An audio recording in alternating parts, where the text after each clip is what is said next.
Hello, welcome back. Thank you for tuning in to the Rhythmic Resonance Podcast. This is your host, TR, and this week I sat down with Coach Shane. Shane is a locally based creative extraordinaire, originally from Philadelphia, but stationed here in Missoula and has been for the last decade. Growing up, Coach found himself drawn to sports, particularly running, and was always around the music, taking influence from so many genres and artists, from funk and hip-hop to George Clinton and Prince. Coach found himself wherever the life of the party was at. Later introducing freak aerobics at Splash, Montana, contributing to an array of bands, as well as rapping and emceeing with a group Brute Finesse, Shane has been heavily involved with many things here in the Missoula community, and has done it purely for the love.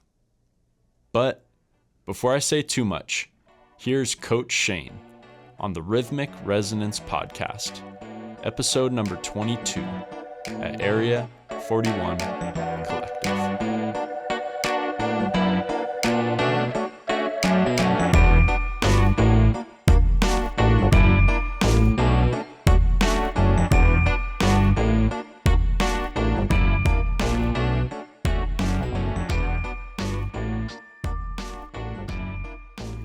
So, tell me about where you're from. Where I'm from, I grew up Philadelphia, Okay. all around Philly. Sure. I originally grew up on one side of the suburbs, to be specific. Yeah. I wasn't an inner city kid till I was old enough to move into the city, raised by two parents, first generation suburban raisers. Okay. Okay. My pops, he was legend in his own right. And sure. he was a smart sucker. And he was one of those cats that said, all right, I want to raise my kids right. And the school districts in some of the burbs were better than in the city. For sure. And so, he scrounged his money together and said, all right, my kids, they're going to be the poor kids in the good school districts. They're going to hate it, but they're going to thank me later. Yeah. And sure enough, he was right. Mm-hmm. Yeah. I got to see, totally grew up in the roughest corner of the nice yards. Sure. And got to experience some of some of those fine families that also have money, Mm-hmm. something like new money hustlers. Mm-hmm. Same stuff that goes on, in the city as well. Yeah. But also in a neighborhood that was similar too. All of our parents, we'd come home crying that we weren't poor, or that we were poor, because we couldn't buy the Abercrombie and Fitch that all of our classmates were wearing. For sure. And then our parents, they would just take us in the car, take us to the hood, and show us how rich we really were. And in hindsight, I had a vest. The hood burbs of America, especially around Philly, were terrific places to grow up. So that's where I did my early days of just learning, vibing, listening to the radio. Yeah.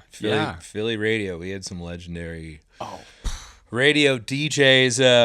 Just one famous one just passed away this past year, or this past week. Pierre Robert. Okay. Even just that name, DJ Pierre Robert. And he was a mix of everything. He was he was a hippie on the rock and roll station. Sure.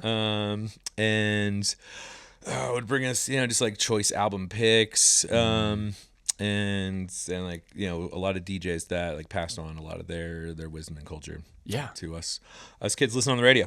Sweet. But then at one point, my growing up, moved from one side of the city to the other side, on from southwest to the northeast. Okay. What was that kind of switching that? That was where we had the real change to the poor kids in the nice area. Gotcha. Bucks County, Pennsylvania, Lower Bucks County, the LBC. A beautiful, wonderful place. I mean, anywhere you wind up, anywhere you grow up, can be whatever you make it. Most definitely. But I mean, a very diverse area of the suburbs. And what was really dope about that area was you could get Philadelphia radio stations and New York City radio stations. Oh man! And during so, that time, like Funkmaster Flex, on the radio every day, Andy Martinez. And Philadelphia had some great ones. Cosmic Kev, DJ Touchtone, this blind DJ. Oh, crazy! Who was doing live in studio mixes, and there'd just be this sample that he, like a button push or whatever, it'd just be from like some sci-fi movie. Like I can't see, goddammit. And it was just awesome, just being in elementary school, middle school, thinking about DJ Touchtone, like how is he doing it or whatever. Yeah. Obviously Philadelphia also like a heavy music town. Yeah, most definitely. Heavy music town. What was kind of the exposure of music that you saw at least the most of, would you say? I mean, growing up, Boyz II Men. We're the sound of Philadelphia. They're the sound of Philadelphia. Most definitely. And I mean, free concerts all the time. And this was also the era of like school, like the radio would be played on the school bus. Oh, wow. I didn't even know that was a thing. That was the thing. That's early cool. 90s. That was like the height of technology. I was living in the future. We had the radio on the school bus. And of course in Philly, like our bus drivers were sending us to school, listening to either the alt rock or the urban stations, like morning shows too. Oh, man. Which was also dope. Maybe I'll get more into it, but like in that time, I was born in 1986. Okay. A true child of the 90s. Yeah. And so, oh yeah. What was so amazing about like the media technology of that era was there was like the beginning of like national, you had BET, you had MTV, but the regionality was still such a thing. Like your cities, your metro areas, news anchormen, and radio DJs. Location was important. So much local culture. And then you go to the other city and there are some similarities, but just the differences between every region was. Even within the same like region, like there's even Totally. multiple like runoffs of Totally. all different culture. Yeah. And of course the double-edged sword of the modern technology, international influencers and whatnot. I promise not to get too nostalgic for the old times. But Boyz II Men early on was Philly's every kid, whether you're in the suburbs or the city. And then it turned into the Roots. The Roots were Philly's band playing. If you got out, there's a good chance you caught a Philly Roots free show in the parks in Philly. Which I mean the legendary Roots crew. I mean what can I say? I was raised on the Roots. And what was also on like Philly radio brought us all the giants of New York City. So Philly did have our own scene, but even when Jay-Z was really coming up, the Dynasty era and the Rock La Familia, he was using Freeway, Beanie Siegel, and the Rough Riders were relying on Eve. And these Philly rappers. And so, and then even too of like moving, alt rock hipster stuff, like the Philly, Brooklyn, because the distance between Philadelphia and New York City is the same distance from Missoula to Butte. Crazy. So okay. Nuts. So like very close. And you got all the freshness going through Jersey on the way in between.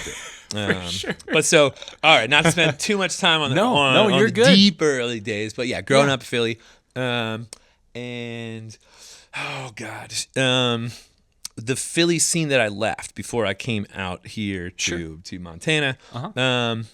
Moved out here when I was maybe 24. Okay. Did a long extended undergrad. Just got like a vast liberal arts. There you go. I had a scholarship to this Jesuit college, St. Joseph University, Big up St. Joe's. The Hawk will never die. I was going, big ups to Jameer Nelson and Delonte West. The year before, my senior year of high school, St. Joe's had this remarkable undefeated regular season run in basketball. Sure. Okay. They came in. They were number one ranked in the NCAA tournament. They wound up losing in the Sweet 16. But they had two players that went to the NBA. One was Jameer Nelson. Played for the Magic for a while. Awesome. Had a decent career and retired. Sure. The other was Delonte West, who just like fought demons, deep dark demons. 1 or 2 years in the NBA, like got into some trouble, and I believe homie's like still on the streets right now. Wow. And he might be like Delonte West. Like if you're watching. I've been meaning to get in touch with you, dog. I love you. And I hope you're well. I'll find you at some point. How do you have a connection? Explain that a little bit. Okay. While I was in college, I got my hands, deep in a lot of things. I would get myself in trouble from time to time. For sure. As we all do. I like to push all the boundaries. And but some like in the disciplinarians, like I would there was still like his voice echoing in the halls. But anyway, he was just a distinguished alum of St. Joe's. That's all. And I love basketball. I love basketball, and I love stories of like, whoa, what happened to that guy? Yeah. For sure. Did you grow up like playing sports at all, or like being involved in sports? Yeah. Okay. Yeah. What were you involved in? I was a junior Olympian runner. Really? Fast. Okay. Run, coach, run. Yeah. I mean, and I always struggled. Well, okay. Soccer, basketball, baseball was my first love. Really? Yeah. What about baseball? It's a romantic game. I mean everything from like the mini, with the individuality. I mean, for sure. No two batters have the same swing. No two pitchers have the same windup. The stees that you and flavor that you can bring into baseball. Yeah, that was really my favorite. The way each player would shake his butt and shake the bat. For sure. And just the whole. I mean, every batter is the best at hitting balls. Every pitcher is the best at preventing someone from hitting the balls. The ball does get hit. Well, every pitcher is stacked with his boys that are the best at catching the balls. I mean, it's just stees all over the place. And then you got a good, the crowd interaction. I love the wave. Anytime you're doing the wave. That's one of the greatest things about being alive. I mean, especially, there's been times where after being in Montana, where maybe the most people I've seen together, or I may have only seen 40,000 people, in the whole year maybe combined. And then I go back home and I go to a Philadelphia Phillies game, and there's 46,000 people in the stadium. Just the stadium. And we're all doing the wave. I'm like, this is so lit. There's so much energy. Yeah. Would you say that kind of reflects like where you grew up? Just the energy, like indifference to here. Well, and also Philly loves their sports. For sure. Philly's a smack talking town. This side of the block will talk smack on that side of the block. Collectively, like this side of town will talk smack on that side of town. But like when there's an opportunity like to unite, like like the city brotherly love, like it's tough love most of the time, but it's real love. And we know that when like we all unite on like in Philly at least, like Dallas sucks. We all hate Dallas, whatever. Sure. Or like you talking smack on Philly, like like usually I'm always talking smack against my neighbor, but like no, we're fam. And I love that. Okay, and then so. A lot of that East Coast flavor, also East Coast BS too. Whatever the egos and all that. Of course, yes. Double-edged sword. For sure. Which at the time that when I left Philadelphia, I was just going to touch on the music scene before. Of course, there was this live music scene that was, as well as the Philly big rappers at the time, the Roots and Beanie Siegel and Freeway and whatnot. There was this live dance music that was also. I mean, the Philadelphia drummer is the disco beat. Yeah. The 4 on the floor, was invented in Philadelphia. And some other just like key things like the tall style graffiti tag. Also. Sure. I mean, we got the Liberty Bell in Philly, like the leisure suit. There's a lot of the claims to fame of Philadelphia that goes into like the Philadelphia swagger. Of course. And like the Gamble and Huff, TSOP, the sound of Philadelphia, was playing in like every diner. Like growing up, we all stepped. Even like Philadelphia punk music had a lot of soul to it. Sure. But the scene that I left before I came out here was one that kept the 4 on the floor disco beat. I mean, there's different names that they called it, but one was like Jamtronica, and like one of the bands of the scene, like the Disco Biscuits. I don't know if you ever heard the band the Disco Biscuits. Okay. Also, first wave Wooks. You hear about Wooks. For sure. Like Wookiees, like, and maybe down south, like Sound Tribe Sector 9. It was the big, like, maybe Jamtronica band, like, from the southeast. The Disco Biscuits, Lotus. Oh, gosh, there's a whole bunch of bands, but... it's all in the rhythm section. Yeah, the drummer's got the and then like a guitarist might be bringing out like a and then you got this guy with like 5 synth kind of setup of like, but there's like that movement and that energy music, and just like, and but you got that going. And then like on top of that, it's like club vibe, like all the party treats are being consumed, for sure, and a whole scene. And so of the party treats, when ketamine was kind of like common in, that turned people into your hair started getting more dready and natty, sure. And then you're mumbling a whole lot, and so.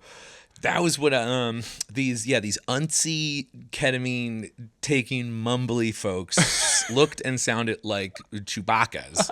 And then so this is like as early as like 2004, 2005. And we're like, these Wookiees have emerged. Crazy. And now I think there will be Wooks forever now. Of course. Yes. In all the scenes, sometimes they're more in like the rave culture now. Yes. But that kind of was there was like crossovers. Like there was still that Philly was cool with that. Where like the Roots gave us the live band hip hop, the Disco Biscuits and Lotus gave us the live band rave. I guess ravey kind of stuff. But then there's this whole side story to my life where in the middle of high school, I got this crazy case of leukemia. Okay. I had to get a bone marrow transplant. Crazy. Had a whole ordeal. Wow.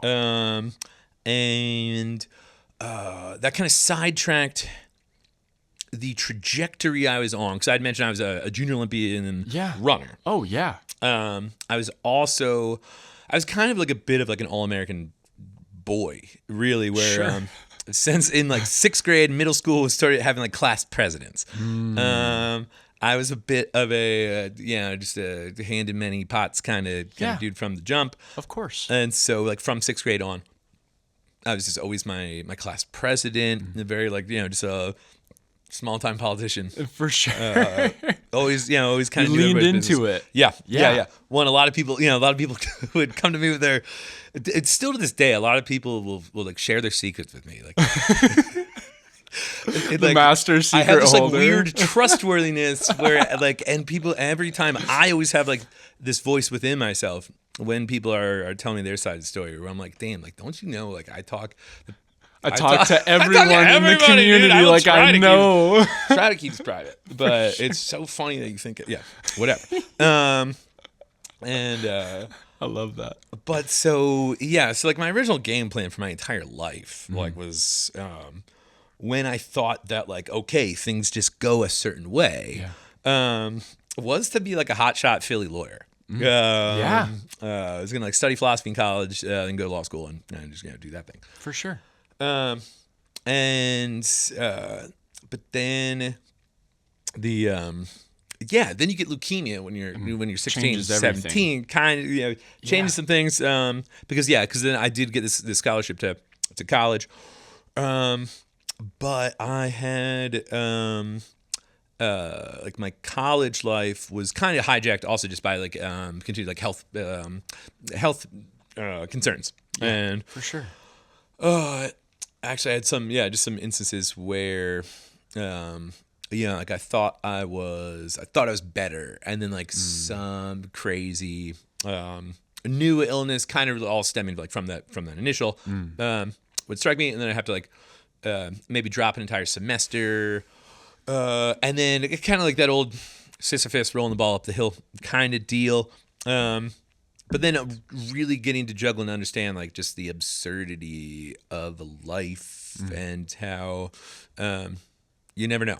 Yeah. You never know what can happen. The day that I was diagnosed, Dateline news cameras came to the Philadelphia, the Children's Hospital of Philadelphia. Yeah. Just again, it's a stone's throw from New York.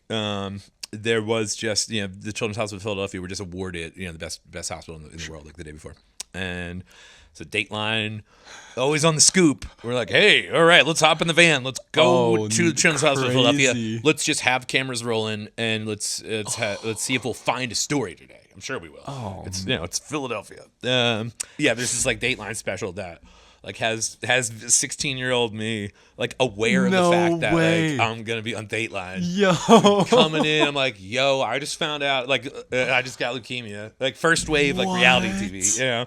Oh wow. And one that was the great like distraction to the fact that like something like really serious was happening to me. Oh yeah, most definitely. But the social worker at the hospital told me about this summer camp I needed to check out. And this total hardcore Philly chick, beautiful, awesome, tough gal.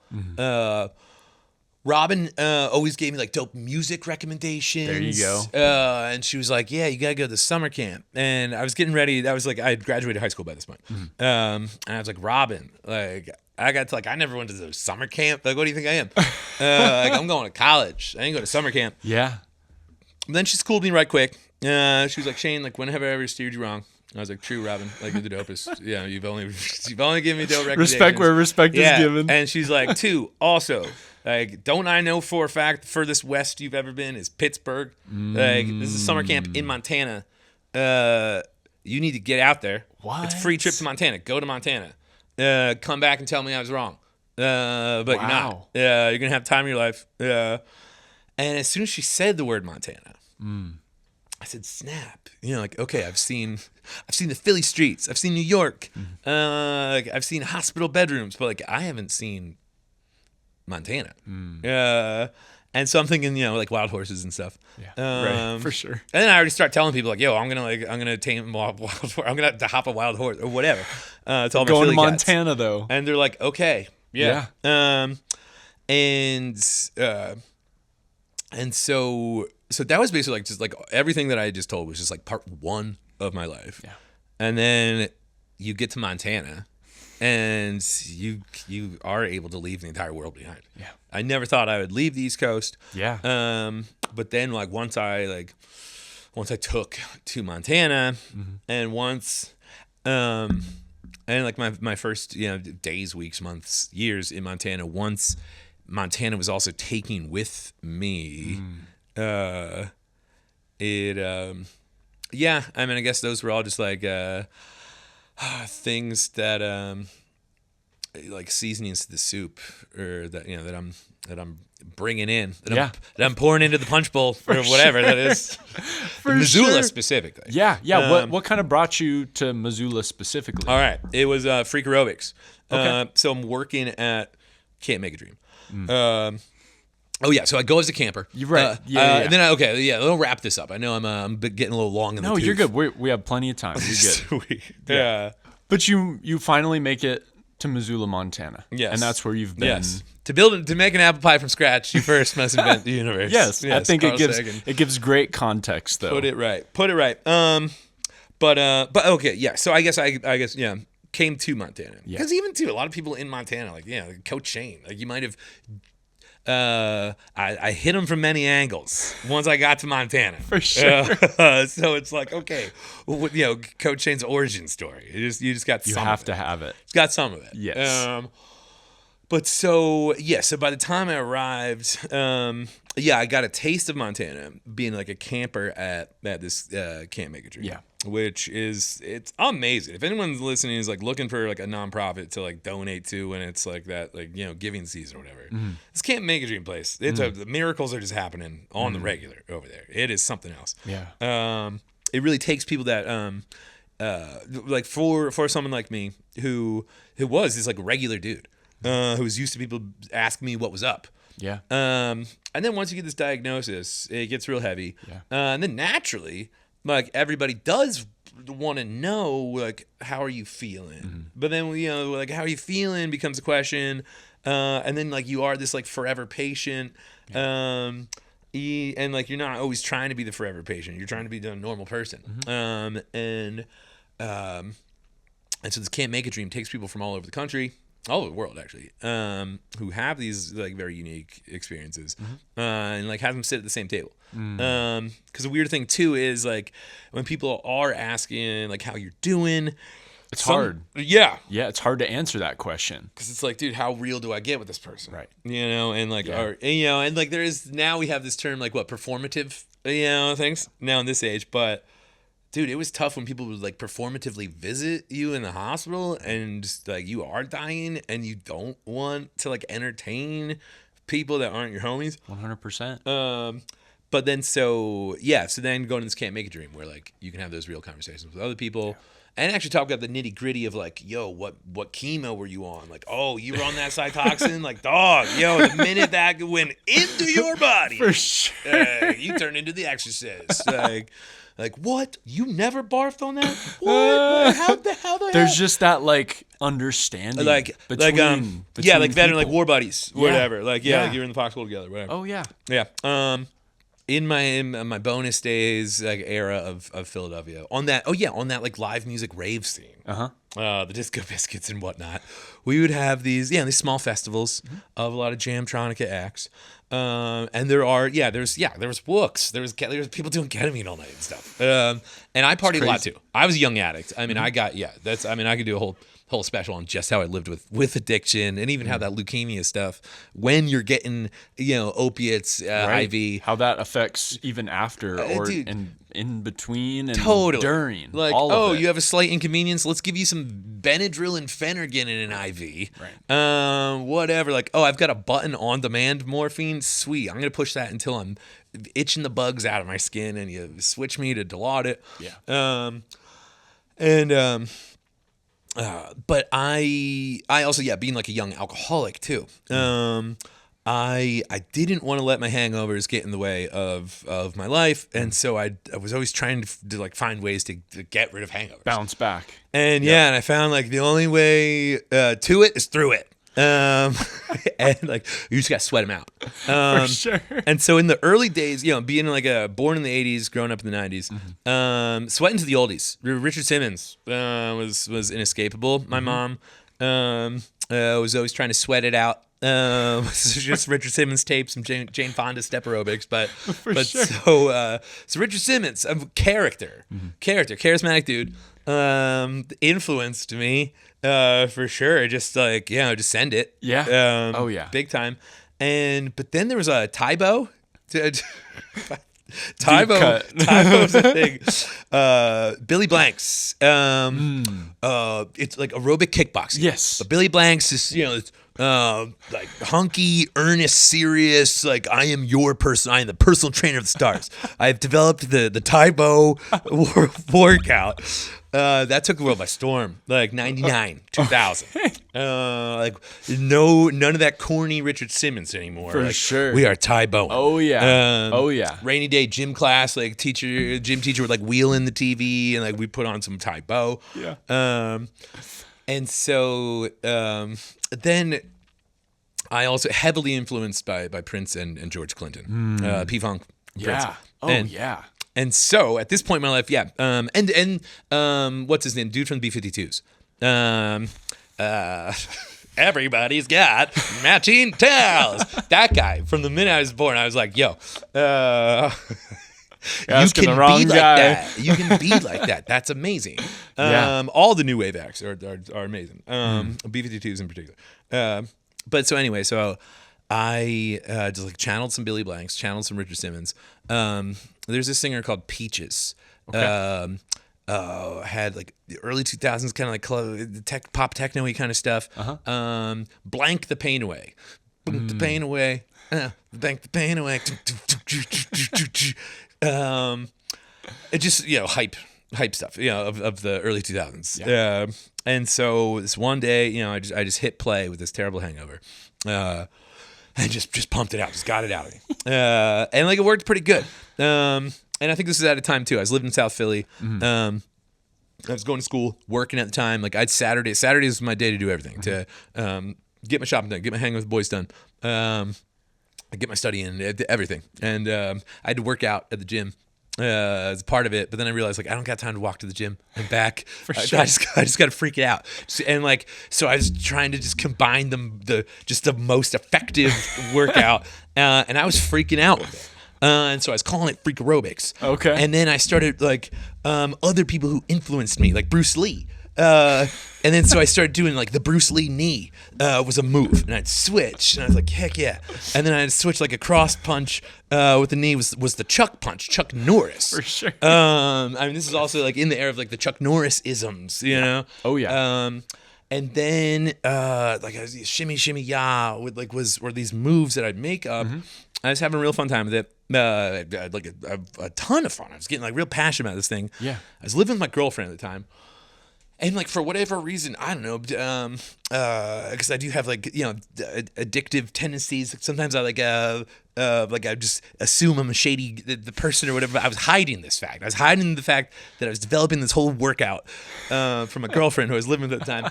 And it like became like such a private fun thing, maybe too much fun.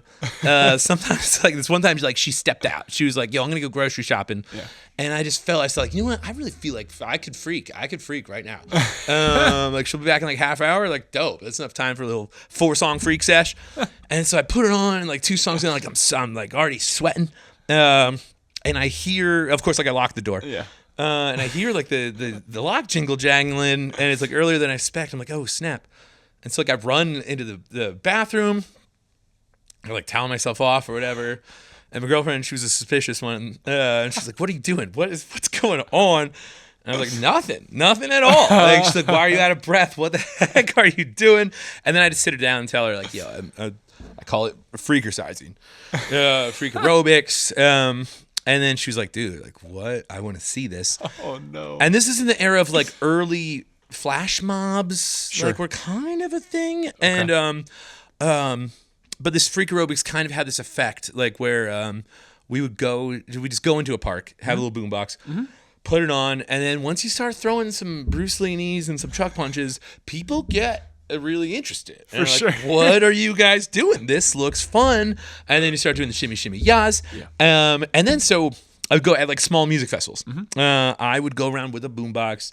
Like before the first band of like the second day would go on, just make sure like those wooks that are stuck in their tent because they went too hard before, like, no excuses. We're freaking it out. We're all getting down. The first band to last band, we're doing it. Yeah. I'm the coach. And then so I find myself at Camp Make a Dream, working there. Yeah. An opportunity came to work at Camp Make a Dream, and I said, "Oh heck yeah, this is like changed my life." And like the first week, there's like a fellow counselor from Minnesota, like Major Baberino. Okay. I fell pretty hard for this gal, like right quick. For sure. And it was like day 3 of camp. It's like a rainy day. And like we're all kind of lounging around, and like something told me like, no, this is not the ultimate thing we could be doing. We only have it Freaker side. before that runaway bus comes here. Like, you better find who's got an iPod dock. Because that was the tech at the time. And yeah, let's get some. It's called freak aerobics, people. Let's go. You take a little Richard Simmons, a little Billy Blanks, a little Prince, a little George Clinton. Put some movement into it. Put it together. And it was just weird, like cancer camp. There was people that, like had brain cancer and had like half the brain taken out and deal with like, life of like seizures after that. Yeah. And so, like, they're doing the Bruce Lee knee. They're having a seizure. They're dropping on the ground. Oh, We've already been briefed, like, all right, now, like, Tanner's going to be fine. Like, a minute goes by, Tanner gets up, like, doesn't skip a beat, just back to it. Like,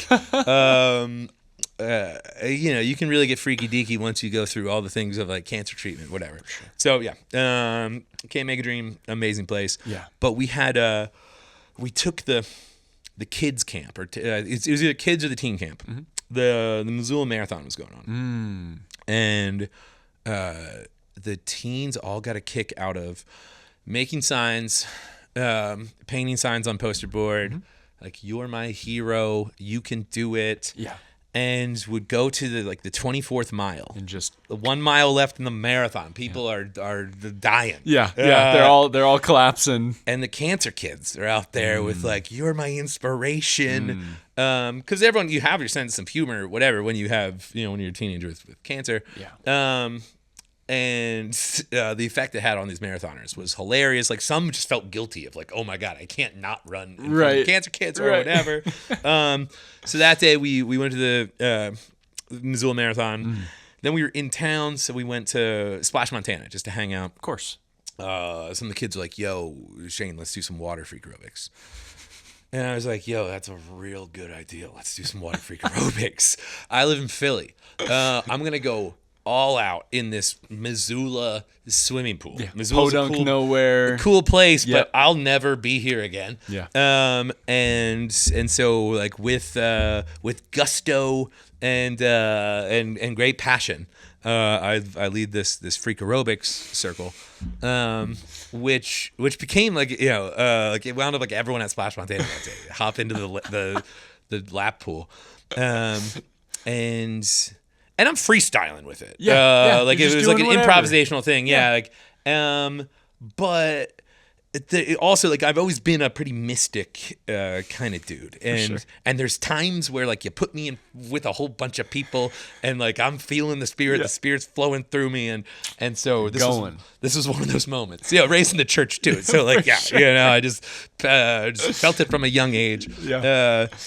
And just did it in different ways than the definitely the Philadelphia Archdiocesan Catholic priest.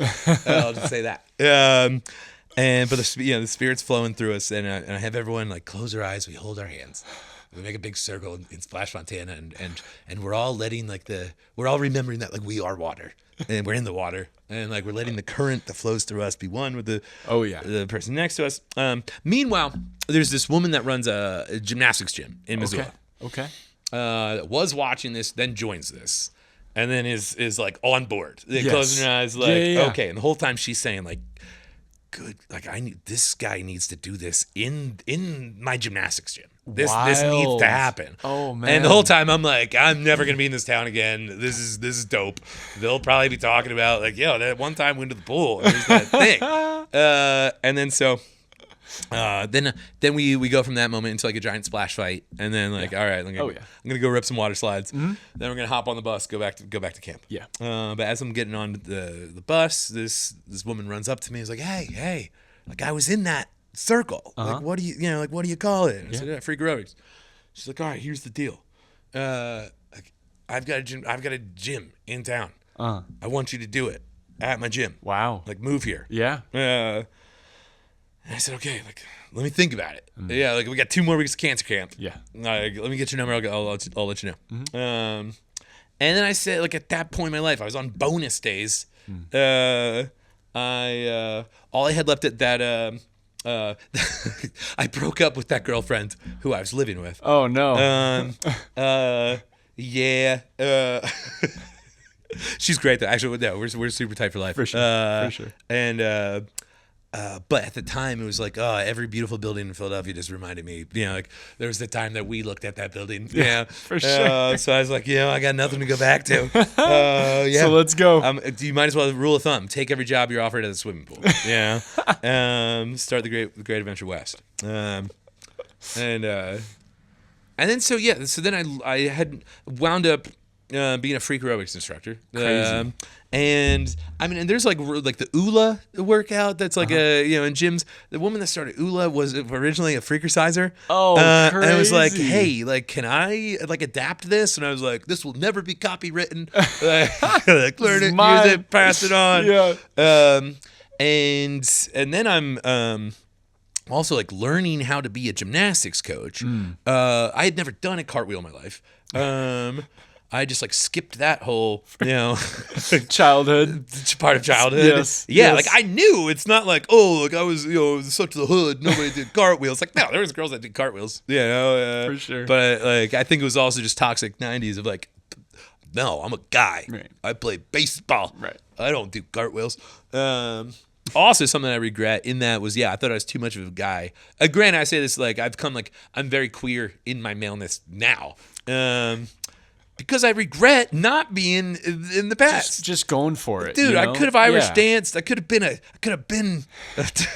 dancer. But I was like, no, Irish dancing's corny. And then I got to high school. I saw like what level of babes the Irish dancers were, and I was like, dang it. My buddy who started when I could have, like now he's on world tour with Michael Flatley, river dancing with the greatest redhead babes, and I'm just in the hospital dying. I made the wrong move. Anywho, but that's how I got. That was my first start. For sure. And that's actually where I was never. That's where the nickname of coach came. Okay. I had taught so many people in Missoula in like such a short amount of time cartwheels. Just Coach Shane. Yeah, and there was like in the rock and roll scene of Missoula, like my first. Yeah, let's weeks, get into like the music. Let's finally talk music. Yeah, all right, now let's talk music. We can actually. There can even be like two parts, or just feel free to edit, and cut out. I should give you the disclaimer before I start. No, we're good. Cool. So you were obviously drawn to like disco, funk, dancey music. And then you're teaching and you have this passion for just like movement. And how did that kind of play into like what you found here in Missoula? Yeah. My earliest memories are like are music connected. Yeah. Everything is always like why I kind of love reading some of Questlove's books because he will describe quite similarly like I have my visual memory, but it's always like what song was also playing. Yeah. For at sure. that time. Oh yeah. And the luck I had, or like how I talk about the best days of my life was when I could just have my hand on the radio dial going between the Philadelphia stations and the New York stations. This was also when MTV was playing music videos, BET. Yep. VH1 like had their like jams portion, but like if you timed it right, I could be subjected to incredible bangers all the time. And so I would like do my business at school, but I would basically run home. And I would catch that day's little update of Dragon Ball Z. But aside from that, music videos and Jeopardy and The Simpsons. Was my world. And I played school band and church. I did like a lot of people like my first like performing in front of people were in the church. Okay. We had kind of like a hip, and it was white church. There's quite a stark difference. Yes, but we did have like a dope like youth church band leader who like our version of Our God is an Awesome God was like in the tune of American Woman. Oh it man. It was like da-da-da-da-da-da. Our God is an awesome God. But it gave me an opportunity to rip on bongos and congas. Yeah. And also too, like I've always said, mystical flow. Like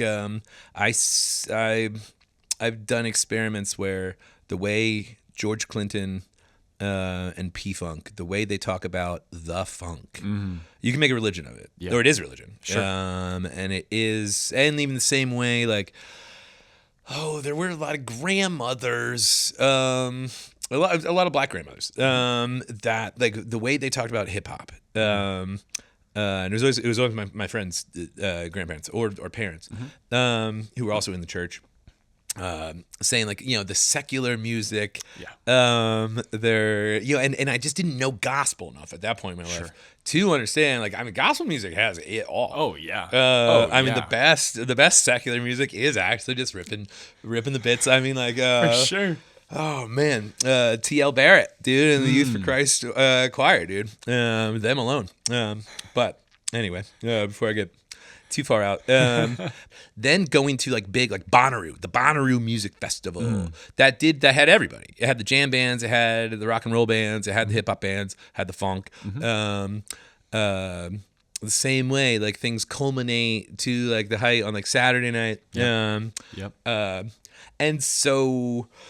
I guess this awareness of that has continued with me, where I just love like the way we party, the way we, it's not what you're doing, it's how you do it. For sure. But so I did school band, I did church band. I was always a percussionist in the school band. I could read. Same. Read all the percussion music. Always wished I did pick up the saxophone. For sure. just so I can like actually have better music theory. But also too, I mean, like George Clinton didn't know a lick of music theory. He just surrounded himself with people that did and would just hum stuff out. Classics. And just like get ideas. And like Junie Morrison, who was in the P-Funk, he was originally in Ohio Players. Junie Morrison is like a funk lord. His like within the P-Funk world, like he's also got a weird voice. Like he would always say like, "Oh, it can be arranged. It can be arranged, man. Like, don't you worry." Like the guy, like like dude, I'll take it back to my work desk and like I'll run the charts and like whatever. But so and then really my first bands were I guess quite simply just like a lot of people's first bands. Want to get the babes to notice for sure. And and it was that kind of like we smoke weed. So like high school talent show, doing covers of like corny bands for sure. But then like in that Philly scene, I had this group. Like we called ourselves the Royal Harlots. We had a couple one-off gigs. Weirdo Philly. Our first gig was a lingerie party where like if you showed up in lingerie, there's no cover. Oh, crazy. And there was like a jazzy, bluesy, like the White Girl with Soul, Jessica Rabbit kind of vibes. Sure. We had me on all sorts of auxiliary percussion, and then I would drop some MC stuff. Oh, yeah. And then we had a dude that played bass or would switch to a tuba. And there was guys that were in these. There was like members of the Disco Biscuits in this band, and it was weird and it was cool. And this was before I thought I was leaving Philly. And I always think actually no, I know what I'd be doing if I didn't leave Philly. I'd be dead. Because those dang opiates, I'll tell you. I barely survived. But no, I know for a fact. I'm so glad. So the glad Lord that gave me you're here. leukemia, took me to Montana, or else I'd be dead from that smack, I tell you. You've been involved in different groups and communities of music, and I guess my next question was going to be like, talk about Brute Finesse for a few minutes. I was going to say, and like how you kind of got into that. Yeah, my involvement in the music, the Missoula scene, it was a really beautiful thing. Like my first thing, my first Missoula band that was really something was the Whiz Pops. Okay. Whiz Pops were a funky kids band. Okay. One of the, like Whiz Pops. The Whiz Pops, and it's a goddamn shame. Whiz Pops haven't reunited yet because we were funky, dude. Yeah. We were too funky. This one time, I found my first year in Missoula. I was at the book exchange just reading some books. and I see this band set up in the kids section. I'm like, all right, who's this? They got a stand-up bass. But they got this nerdy look. They got these like fake glasses with like taped up in the middle, and I was like, all right. And like they had this. They're like, hey kids, we're the unknowns. But and they would like, oh, here we ice cream and sunshine. But then they hit on the stand-up bass, Herbie Hancock's Chameleon, one of the best bass lines of all time. Yeah. Boom, boom, boom, boom, boom, boom, boom, boom, boom. And of course I take notice. I'm like, yo, what? It just like everything just changed in the set. Yeah. And then the dude starts rapping backwards Bill, yada yada, the Shel Silverstein poem. And I was like, okay, that's the ticket. I'm waiting until they're done their set. I'm talking to these guys. And I basically tell them, I'm like, kind of one of those deals of like, hey, good news, guys. I'm willing to join your bands. You don't know me, I don't know you, but like, here's the deal: drop the Barney crap, and bring the kids the realness, like that backwards Bill stuff. Yeah, and bring like we've got something. A couple people in that band were teachers. I was just coincidentally reading the BFG. The Roald Dahl, for sure. And like the one guy was like teaching it to his students, and like it's a book where it's like half the book is like, oh, we got whatsy dootsies and whizzy poppies and dougal dangers, and all of us were like, yo, why don't we just go by the whiz pops? Like that's pretty cool. There you go. Like I'm reading the BFG, and like somebody else was like, dude, so am I. Like so am I. Like all right, whiz pops it is. And it became part of like the creative process there. And so my whole goal was like to help bring the mothership to the kids. And then so the band took parts, members of the Little Smokies, who were like the jam bluegrass, like a hot band of Missoula at the time. And then like Captain Wilson's Conspiracy, the out there jazz band. And became this funk force that the only rule was we have to keep everything factual. Sure. Like kids can learn from this, and we wanted to make music that the parents wouldn't be bored by. Sure. And so we just made like it was either hitting like all the points. There's a song like talking about dinosaurs, dinosaurs. Hey, talking about dinosaurs. Yeah. So that was really dope. And then we basically got to the point where it was like, okay, either we're gonna be the next Wiggles, or we're gonna get too big and we implode it, and we did that.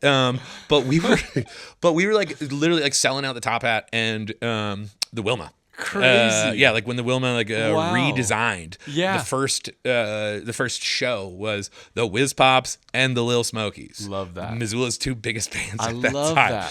that. And so but then I did a couple of years of Rock Lotto. Okay. Which is happening right now, which is one of the awesome things about the Missoula music scene. Yeah. Where anybody down. There's literally every year there's people in the symphony, and there's gutter punks who can barely play a note, who are just all about the Missoula music scene.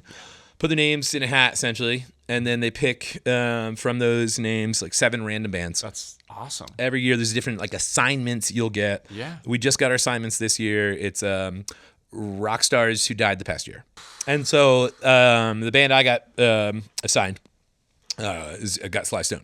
So we got like a half hour. So we're right about to start our first practices. Awesome. Which is pretty dope. It's this beautiful thing because there's always people that like just moved to town. Yeah. I don't know anybody yet. And you get to just but I got chops. Totally. Oh, yeah. And just as somebody who is just like, a people person, whatever, it's this great experiment of vulnerability, creativity, communication, and so that's awesome. Yes, I love that idea. It's awesome. Yeah, it's awesome. And so in this case, like I was like hanging out. I was on the scene. So the Whiz Pops were popping when the Codependents. Yes. Were some relativity were the biggest in hip hop. context. Yes. Finally, we're getting somewhere. Okay, yeah. So, and like you couldn't deny, like the Whiz Pops were doing our thing, but we weren't doing our thing like the Codependents were. For sure. Sure. And all in your own right. And there was also there was some other like bigger bands, like some bigger punk bands, and there would be after parties, whatever, like where we'd all be hanging out. And I do remember having to defend the fact, like, some people, they wouldn't be like talking smack. They'd be like, oh, like, Coach Shane, you and your kids band. Man. And one, we were selling out. And two, myself, like, just being like a gymnastics coach at the time, like, I carved out a niche. Like, there's a lot of single moms who would take their kid to a Whiz Pop show and be like, yo, homie on the congas and the tambourine is funky. Like, just taught that kid how to cartwheel mid-set. Like, yo, my deadbeat baby daddy ain't like that. Like, so I was getting, and I was all about the single moms at that time in my life, whatever. So I was a rock star. I was doing rock star stuff how I wanted to be doing it. On the stage and off the stage. I could look my punk rocker homies in the face and say, like, yo, I'm filling them rooms and I'm pulling in those dimes, dude. End of story. End of story. I'm doing what I want. But then, like, Rock Lotto would come along, yeah, and then I get to show everyone, like, yeah, no, I'm not some like Pee Wee Herman or whatever, right? This one guy who, like, at the time, he was the guy that, like, knew everybody in town. Oh yeah, and he was like, yo, okay, Coach Shane doesn't know Dr. Fly yet. They don't know Richie Rowe yet. They are all Beastie Boys, and License to Ill is going to those guys because I want to see them link up, play together. Yeah. And so the one dude, Dr. Fly, he wasn't going by Dr. Fly at the time. He was the Tesseract at that time. Okay. Or Silent P. I love that. And Delta 9 even. He had a lot of names. He was great. He's a great one. He still is. I love it. And he had a Roland 404 sampler. Oh yeah. Like the 1209. It was, yeah. Mach 1. And it was when we were figuring out how to do the song Girls off of the first dude.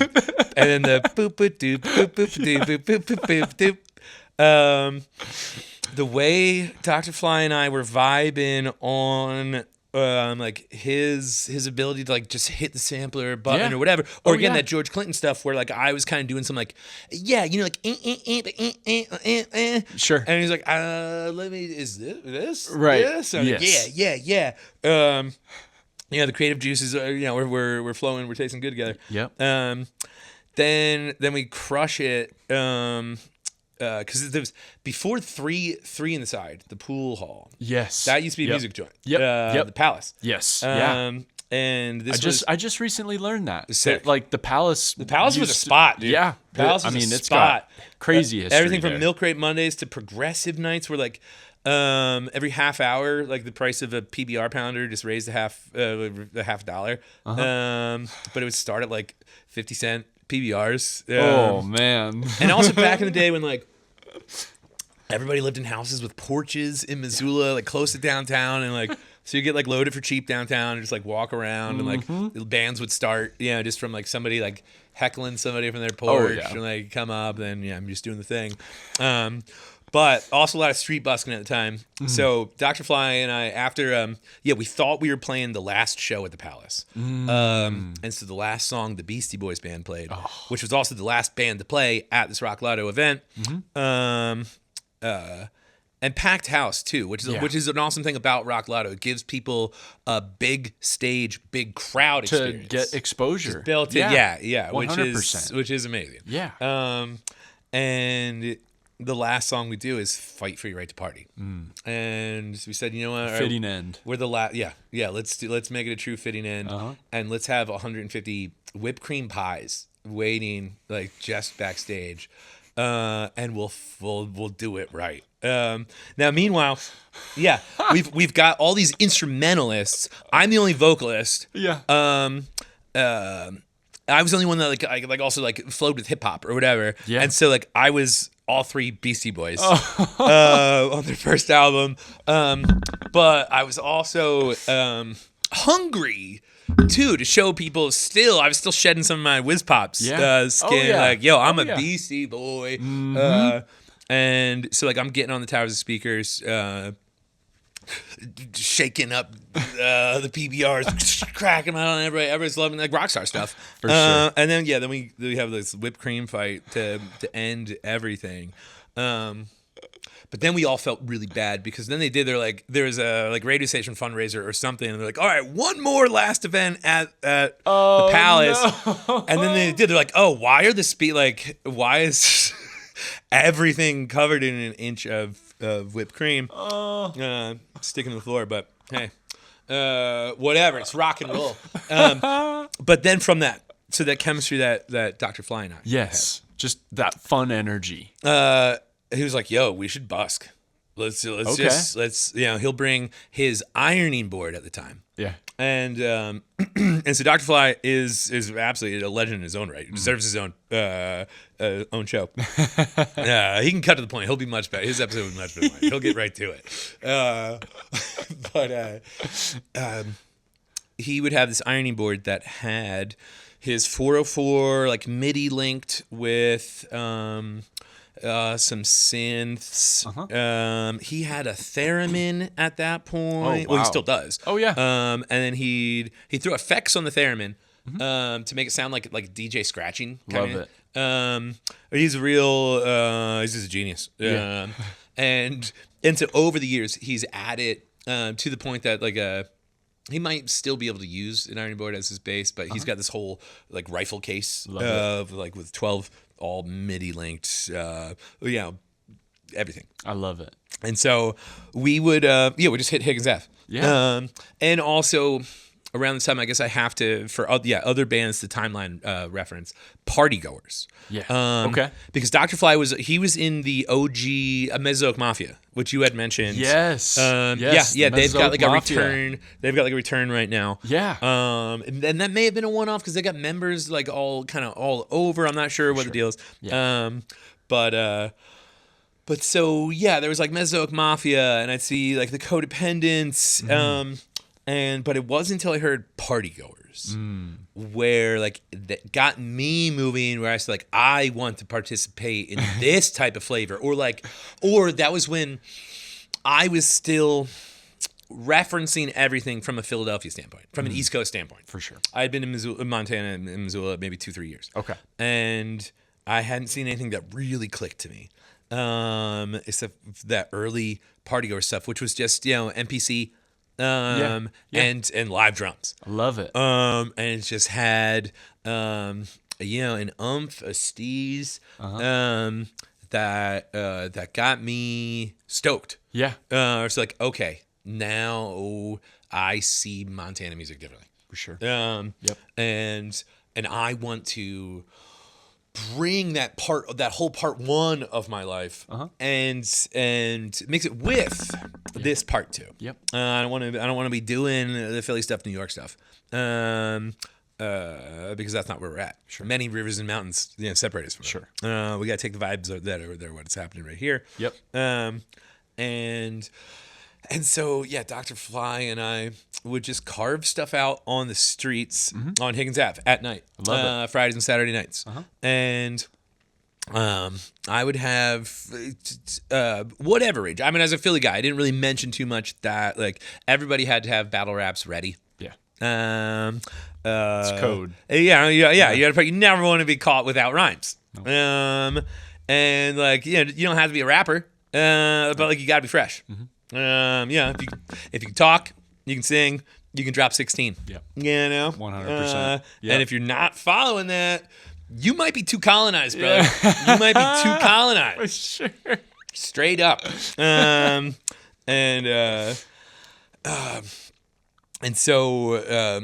so yeah, I would have raps I'd kind of be bringing. He'd be bringing like new beats. Sometimes he'd recycle some beats that he was digging from the week before. Sometimes I'd be building off of some rhymes that like I was flowing with. Yeah. And then we got to the point where we would have requests of each other where he'd say like, yo, I really like that thing, that one cadence you kind of do Sure. where like, what are you talking about with like Quakers don't dance? And I'd be like, yo, yeah, no, Quakers don't dance is this whole vibe I got. Like, I would love to hear that with like that thing I've been hearing you doing with that bing, bing, bing, bing, bing, bing, bing, bing, bing. But then we also had a time, like at that time, God, I'd be making freestyles. Like, I loved it when the cops would walk by. Like, boys in blue coming through. Don't let them all gang up on you. Oh, It's tough. And just like interact, like just doing crowd work. yeah, and then bit. asking the cops, like, "What are you doing?" I'm like, "Drop some bars, drop some bars." I'm like, nah, yeah. But then also like, people, when you got a live mic on the streets Friday, Saturday night, there's people that want some of it, and it would be like my exercise again, working with the crowd. Like, you got to step correct. Otherwise, I'll be quick to remind you, like, this is my speaker, this is my microphone, this is my beat doctor. Like, you can get your own crew. Right now, you're just a sorry sucker. Trying to demand my shit from me. Like, who are you? Who are you? Like, you ain't even gonna let them know. Who am I? I'm the coach. I got a mic. Maestro, let's go. But then if you did step correct, it could be the beginning of something beautiful. 100%. And so this party goers, we're doing this. This Farch guy comes into the equation. I knew it was coming. Oh, of course. Of course. We're talking Missoula music. Everywhere. Farch. Gosh. And like in my book, I'm, just like a lot of people, like I hear about Farch before I see Farch. 100%. And then maybe I catch wind of like whatever is on the internet about Farch. And it's Aaron Carter stuff. And I'm like, whatever. It's definitely something. It's definitely something. But I didn't get, I didn't get it all. No one video can give you all of Farch. I mean, Farch's episode is so good. And I finally attend a Farch show. It was at stage 112. Okay. Where like in the Elks Lodge, like Shauna and Joey, rest in peace, acquired, I do believe it was the Wilma's old sound system before the Wilma renovated. Like, they got that. It's on the first floor. And stage 12, it's at Elks Lodge. It just has like a Knights of Columbus Hall kind of feel, like a little Goodfellas, like baptism party, kind of going on. And you got the Pope there, like it's beautiful. It's beautiful. On this particular day, it's him, and he's got his Sam, the saxophonist. They're both wearing like Rocco's Modern Life shirts, maybe some like straw cowboy hats or something. And he's got his laptop beats going and a saxophone player, and him and his charisma and his wit. And this is an early smartphone era. We all have smartphones. We all can fact check them. But the power of a Farch show, he has us all convinced. He comes on the stage. He's forlorn. Like, we're expecting like, goofball energy. Right. And he's so sad. And he takes Mike and tells everybody, guys, I almost couldn't perform after I got the news that Shaggy died. And there's a collective sigh because we're like, oh no, Shaggy died. The Shaggy, of course, must have been a huge influence on you. For sure. Farch. Like, we could totally see you like it wasn't me. But so... And then he does bring this avant-garde set where like we are shaking it, but then like he'd bring us back down to like remembering like this is all for Shaggy. Shaggy influenced him so much, yada yada. The show ends with he takes us outside to the street. What? And we have this moment of silence, lighters lit for Shaggy, and then like somebody like starts like hitting something. We have this like drum circle kind of like a group collective mourn, wailing for Shaggy. And then it's not until all like nobody even checked our phones until we all got home. And then like somebody put on Facebook at the time. It was before even like Instagram. Like, yo, Shaggy didn't even die. Like, it was like best Farch forever, dude. Farch forever. That's all I gotta say. But I guess I'll no, it's wild for my 40th birthday party, which isn't until March. I'm bringing back the Pisces party in a big way. There you go. Which is always like my birthday present to myself every year. I'd throw the Pisces party, just bring the best bands to and best people to me. Not telling anyone it's my birthday. It's just we're all Pisces tonight. Yep. There you go. And for the big 4-0, I had to call it Farch. I had to call it Farch. So like Farch, I need you to do me a big solid. I need you to perform at my birthday party. It's like, oh, dude, it's 100%. I love it. So March 7th in a big way. Beautiful. Go down to Monks. Beautiful. But okay, also too, cripes. Renault. Yeah. Renault was one. Big shade. Dude, I saw Renault Empower. No, what was the name of? He was in a crew like when he was in middle school. Liquid Motion or no. Oh no, Lyrical Motion. Dude, yes. I saw them at the state fair. I saw them around bringing it. I mean, that dude, Spits. Hang your hat. Spits. I mean, if you want it done, if you're consummate professional. Precision. If you want it done right. Yeah, if you're having an event and you want it to go well, you call Renault. Yep. I mean, oh my God, it's wild.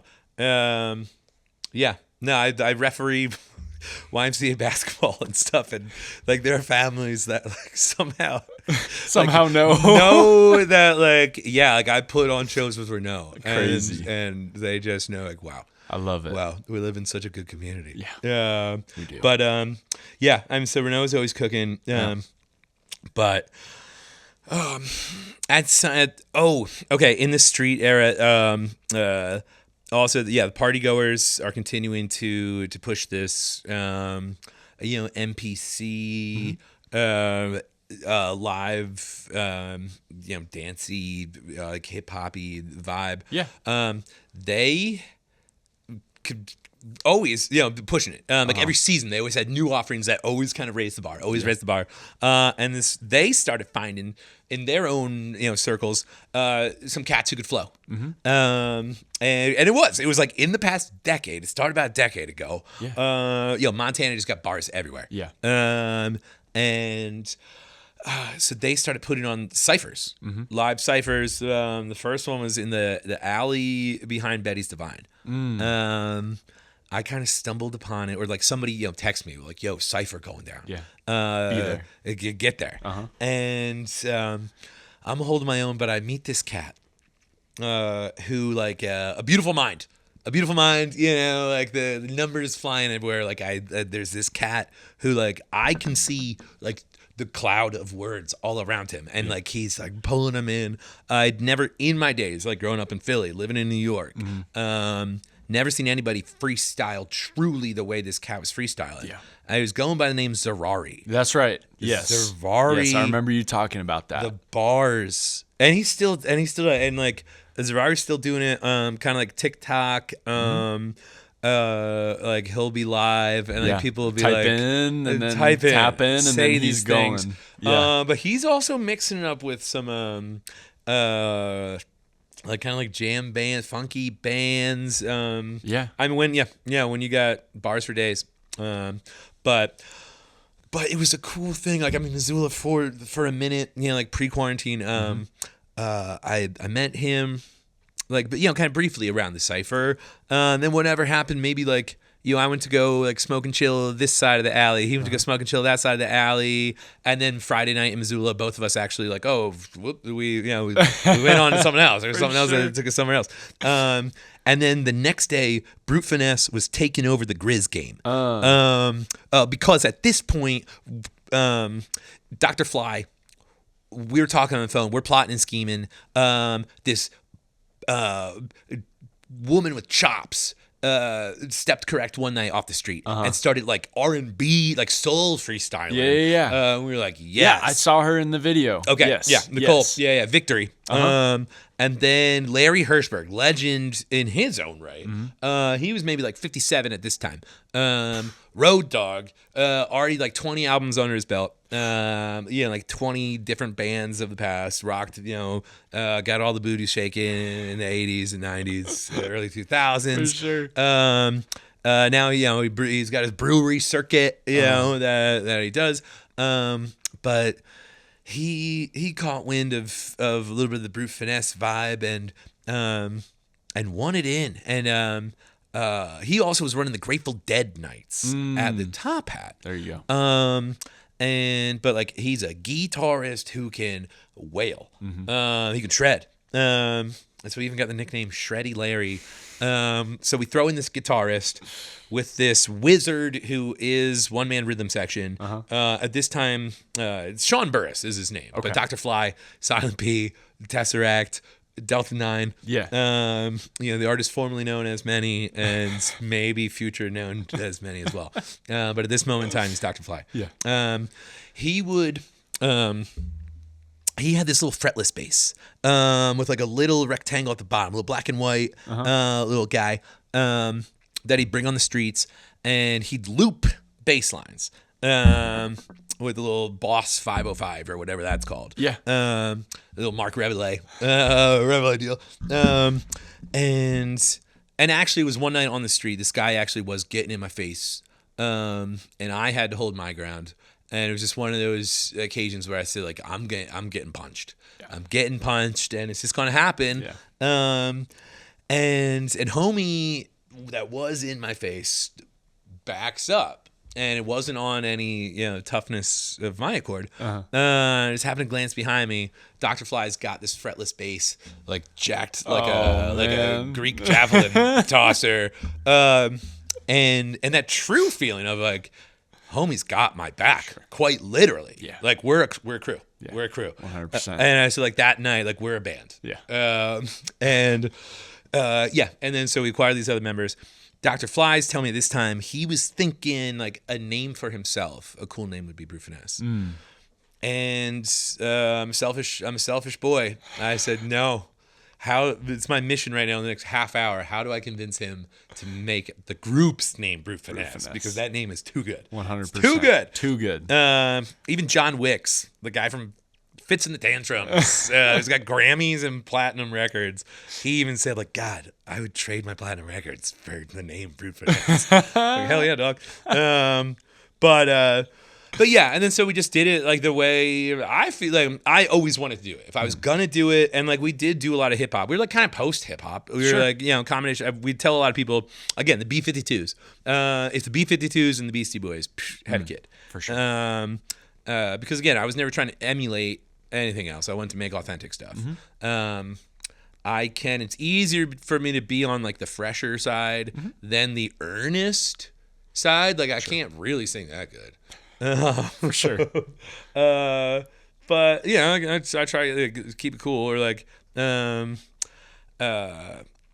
even too there's fun songs, but we're like Rock Lobster, as much as I like, might be embarrassed of sometimes, like it was a huge influence on me, but also like so was Common. 100%. And same man, like I mean I grew up like Ghostface was my guy, like and Meth. Meth, I mean, of course, Meth Man's like one of the coolest people of all time. But yeah, so it was this beautiful time. Oh yeah, I wanted to like I went to bed the night of the Partygoers Cypher. Just knowing like this cat with unlimited bars. Yeah. Is living in Missoula. It's in Missoula. And a bit of it, I was just like, damn, like, how did Trickshot and Charlie, where did they find this guy? First off, what the hell is this guy doing in Montana right now? Like, man, like I gotta find this guy. Have to. And so the next day, we decided, there's a Grizz game during the day, and we're just like, all right, at halftime, we'll set up and we'll Brute Finesse. And we eventually got kicked out because we didn't have like permits and stuff. Sure. But we had some people moving, but we were unsatisfied, and we said, all right, like we're hitting the streets tonight. For sure. We got all geared up. We didn't get to put on the show we wanted. And that night we were just like in between the Badlander and the parking garage. There you go. That little alley there. Oh yeah. And then freaking Zerari shows up, and cuts with us. Albums were never in the plan for me. I actually it was just like vibing and just collaboration. Just vibing, just keeping it fresh, just making sure like it was going down. 100%. If it was going down, that's all I needed. It really like I'm inspired by like the lack of ego. And as I'm saying this, I mean like maybe like Brute Finesse has been like working on the Brute Finesse album for a while, that like hopefully like before I'm dead, it'll be on right. I know how it goes though. But really like the building of the scene and like the connecting, and so there was Missoula is like a it's like a bubbling, it's a cup, it's a teacup. Yep. And I say using the tea, I don't know. So the bag's in the middle, and that's like the spirit, the funky spirit that flows. The tea bag's going, but then there's like loose bits of tea that are out of the bag, and some are on this side of the bag, some are on that side of the bag. Yep. Like I'm one of those people that's always going around the bag. Yeah. And I'm trying to bring the best of what I find from all around, like together in one spot. And I was renting this dope crib in the Upper Rattlesnake. Okay. For a minute, and it had like this grand living room that was like a two-story. It had this little catwalk that went around it. That like, if you so chose to, you could like walk around like where there would be a floor. I guess there was just like a 1 foot kind of little ledge. Yeah. And so like we put some plants up there, whatever. And in this living room, like the owner of the house had this giant fig tree that was like 20 feet tall and splayed out. And then there was like, a landing up on the second floor. It was made to have parties at. Yeah. And the way Missoula works, like, my year number 2 or 3, like I went to like a dinner party up there. And the whole time I was just dreaming about like a future party that I would throw here. For sure. And the way it goes, I wind up renting there, like Sweet. 6-7 years later. And we got this dope scene going down in Missoula, as there always is. And this is like, I don't know, maybe 2018 to 2020. Yeah. In a righteous house party era of Missoula. And rest in peace, the house party, or hopefully it'll resurrect again. Hopefully we can get back into houses. Yeah. Right. And like not have these like property management ships where like if anything should ever happen, then you guys are all on the streets. Yeah. Which is a bummer. But it is what it is. We didn't have places like Area 41 back then too. For sure. Most definitely. Yeah, the cheese is always moving. But the the dopest rats know how to keep getting the cheese. Yep. Yeah. Is there anything that like as just like a jammer, a creator, someone who just loves being a part of it? What would you like to say? Well, first off, I'd like to thank you just for the platform to be able to say this. Yes. I've had fun. Yeah. I hope this meandering journey. No, I mean, and there's so much to cover, and there's like, and we even talked like before we started, it's just like, there's so much It's got me to cover. It's so hard to like knock it all out in that time 100%. period. And that's okay. And on that, closing thoughts. I mean, something that has been a philosophy of mine and a lot of the collaborators that I've worked with. This one's just practice for the next one. Yeah. You're never gonna have that one show. Yeah. Try, but like always strive for the best. I mean, like it's been a true blessing in my life. Like a lot of those St. Anne's parties, it did come with that understanding, like maybe midway through that, maybe LA, maybe Paris, maybe Tokyo, maybe Oslo, maybe Nairobi. Sure. Could be like tied for like having like similar vibes, but like untoppable vibes. Like create opportunities for yourself to be a hero to yourself. Take those risks. Yeah. Put the time in like solo. Like work on your craft. Yeah. Even like today, I spent a good, like 2 hours just researching tracks. Yeah. For like maybe 2 hour set that I'm doing, in like 2 months from now, or like that was kind of like where I'm thinking ahead of like, and none of these tracks that might be the ones, because that day keep yourself in the moment too, is what I'm saying. Look forward to the future, but also like stay present. Stay in the present. moments, and appreciate the moments. And I'm going to give a lot of like, this and that's like, find a crew, the value of a crew. Yeah. Oh, where you can like while out, where like you like the sum are greater than the parts. For sure. There's beauty to that, but never lose your individuality. Don't be codependent. Like find find your stride. Call a spade always, and trust yourself enough and your friends to speak your truth, hear your friends like criticism, acknowledge, and either knowing like trust your friend, maybe like you can change your mind from the guidance of your friend, or maybe you can know like, okay, two things can be right. No, and I think that's valuable, like, just because so much, like, sometimes it's hard to like discover that on your own, and when you can have someone right next to you who's like giving you honesty and you trust them, world of difference. And that's like the power of community too, is like finding community that's honest and trustworthy, and people that like can support you but also like keep you accountable and lift you up when you need it, and tell you to get stepping when you know? Like, yo, like quit. Right. There's like, that accountability. Yeah. Totally. And that's so valuable. Don't, and something actually, from the benefit of just age, as I'm pushing 40, like don't stop, don't slow down.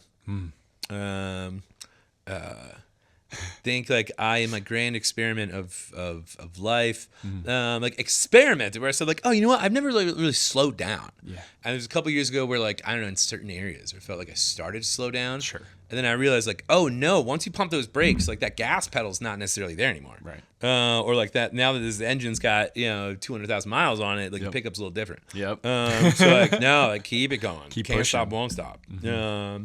Constantly. Seek to make the music that lasts beyond this current, like whatever's trendy now. Create art that like play the long game. And the only way you can play the long game is like know what came before. Whatever niche you're getting into, always go to the root of that. See how far back it goes. Because you never want to be caught thinking you're original when you're actually just echoing what has already been said. 100%. I think that might be all. That wraps up. That'll be all I got. Beautiful. Again, thank you so much for having me. Thanks, Shane. And just a big ups. I mean, I didn't get to recognize as much of like the other guests that have been on the show. That's all right. And all the work that you've been doing. It's a beautiful time to be a creator, a player in Montana. Most definitely. I mean, there's a golden opportunity right now, and I hope that more people can recognize that. Oh, heck yeah. Heck yeah. And I mean, like, momentum, the wider the net is, the more fish we can put in the fry, sizzle it up, baby. I love it. Heck yeah. Awesome. Thanks so much, Shane. Stay tuned. Part 2 coming up. Part 2. We're gonna take a little break. We'll be back with part 2. We got 4 more hours. Let's do it.